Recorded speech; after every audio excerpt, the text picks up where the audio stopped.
Good evening, guys. JM count over here. Guys, do you have 150,000 Kenya shillings, equivalent to $1,000 savings that you're thinking of starting a business and you are not sure which kind of business you're going to start? In this video, I'm showing you 7 steps on how to start a KEG bar business.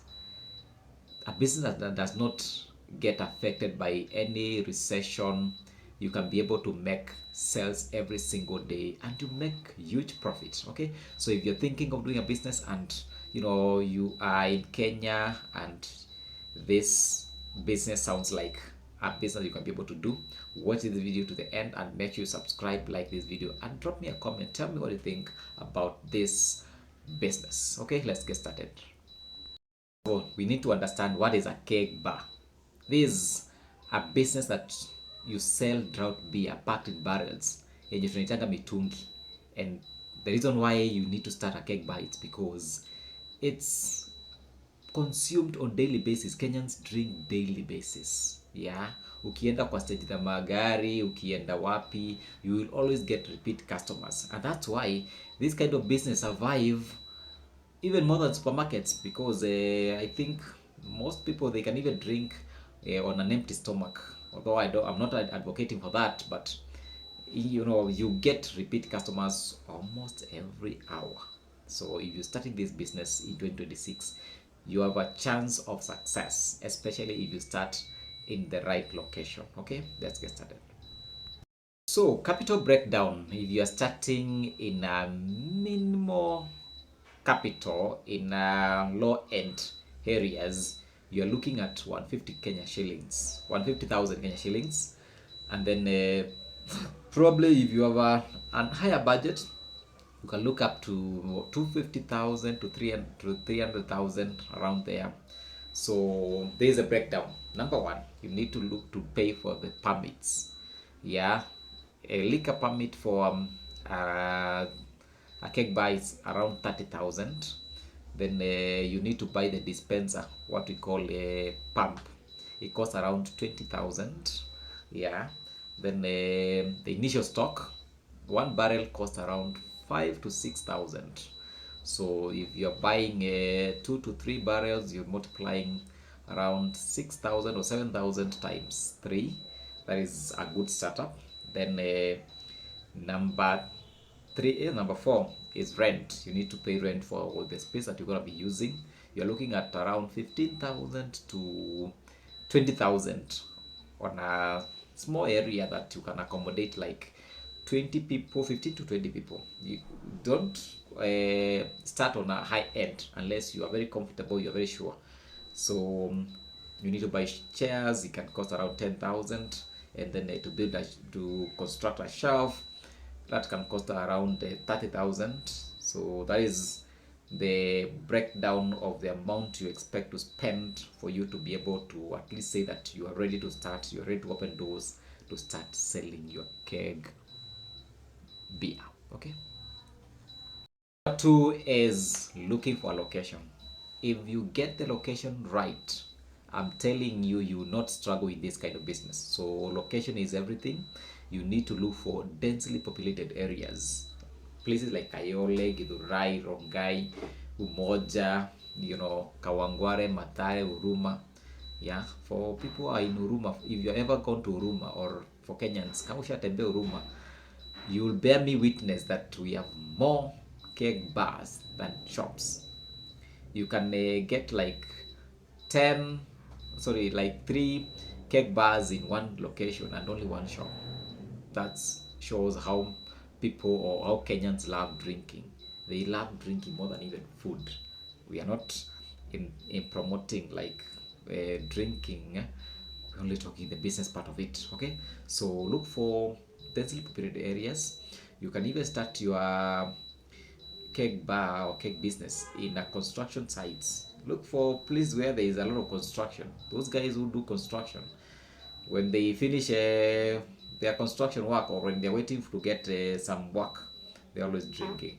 Then areas where there are factories, make sure you looking for those areas. You start your business around there. So make sure that you get in your location very correctly, where there is a lot of footpath, don't put your thing in places where people can't access. So don't put your keg bar in residential areas where there are families. Obviously, not many people like to have it there. You might even get a kanjo kicking out of there. So choose your places correctly. Don't put it next to a church, of course. And then number three, make sure the rent is not that expensive, and then that way you'll be able to survive. Three is paying the license. License is very key. If you don't have the license, you'll always be fighting with Makarao. Yeah, you'll always be fighting with the authorities. So for you to at least avoid or minimize the harassment from the authorities, get your license. There is a single business permit from the county government. There is a liquor license from what do you call it, Nakada. Then we have public health and safety.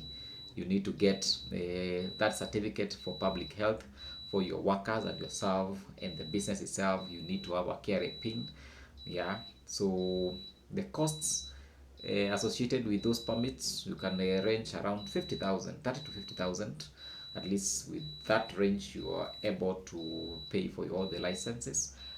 But something funny, even if you have the licenses in Kenya, you still be have to make friends with the police officers. That's the reality. Number four, after you've identified the location, now you need to know your stockists, where to get the stocks from.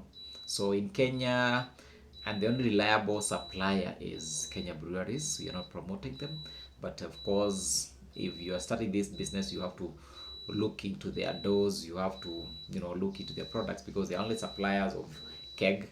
So you need to look for a distributor that is closer to you. So try to look for a distributor. Don't use the Kariobangi products. They're gonna mess you up. So look for a distributor and then get them to supply you with the first products. Yeah, of course, your barrels. So one barrels can be able to get you around 170 max. So if you do the math, 170 times 70 shillings, one cup costs around 70 shillings. You're getting around 11,000. And then the cost of buying one barrel costs around 7,000. So you're seeing you're making a cool profit of 4,000, a minimum of 4,000 from one barrel. Okay. Five is getting the pricing strategy. Yeah, after you've gotten your product, you've set up yourself, you need now to know how to price your items. Yeah, cup ndogo ina costing around 50,000, then a cup kubwa is 70 or 80 depending where you're selling from. So don't overprice. That is one thing you need to know. You need to scan the environment where you are starting and see how much they are selling at. If they're selling at 70 shillings, sell at 70 shillings. Don't lower the price. You will burn your fingers. Don't overprice. You will lose customers. Just rate yourself with the market price, and that way you'll be able to survive. The other thing is that keg is about volumes. So the more volumes you sell, the more profit you make. So make sure that you are doing everything possible for you to be able to sell more and more barrels. For instance, if you can be able to sell at least 3 barrels per day and above, you are safe. Okay, let's go. Number 6, and I know this is where you guys are looking at, is a profit strategy. How much profit are you making for the business? Yeah, from the calculations, if you can be able to sell 2 barrels per day, and if one barrel is giving you like 4,000, 4 to 5,000, you will be making around 10,000 in a single day. And you sell for at least 25 days, that's around 250,000 profit. That's good profit. Okay, so the only expense you're gonna be incurring is rent. Of course, you've already paid for the permits, so if you subtract your rent, you are remaining with around, let's say for instance, if you're paying rent and all the other expenses, you're paying around, let's say around 80,000, you're remaining with cool 180,000. That's good money. Okay, so the profits are there if you get the location very right, and you make sure that you maximize on volume, sales volume, then you're good. You're gonna be making a good profit, and you now can continue growing the business. You can now start adding more products in your store. So what are the common mistakes you need to avoid? This is step number 7. Yeah. One mistake that you need to avoid is overpricing. Of course, if you overprice, you're going to lose customers to your competitors. In number 2, if you mix your personal money with, business money, it's gonna be a big mistake, because you'll not be able to account for every coin, and then allowing excessive credit. Watu wanapenda kukopa sana, so ensure that you minimize completely.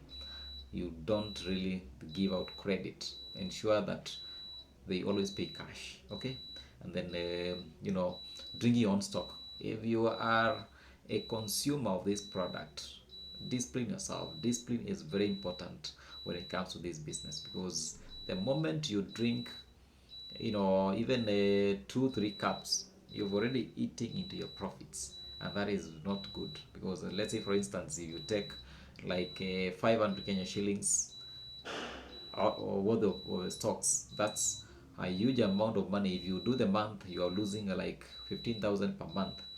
That is not good for your business, especially when you're starting. Number 7 is growing the business. After you've started the business, it's now running.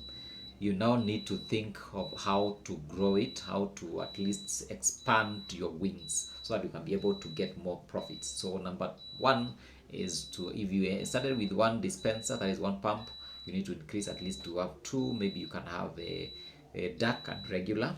Then you introduce soft drinks like what do you call them, soft drinks, sodas, and energy drinks. Then very important, this one will bring more customers to you, as you bring at least you have some 2 or 3 screens that you can be able to show football fans, the same customers that you're going to buy from you, because whenever they are drinking alcohol, they are also watching football, and that way you are able to get more customers. So at least those 2 things, they work hand in hand. So if it now starts growing and you feel like you can start another joint, you can now set up some capital and open another joint, and that way you are growing. Okay, so my final advice: if you're gonna start this kind of business, just like any other business, it is prone to risk. So it's not that glamorous. Just because we are saying that it is very profitable does not mean that it is for everyone. So you also need to check within yourself. Do you think it's something that you can be able to manage? Do you have time to manage it? Because it needs a lot of time. It needs workers that are dedicated. You also need to have time to manage them if you are not doing the business yourself.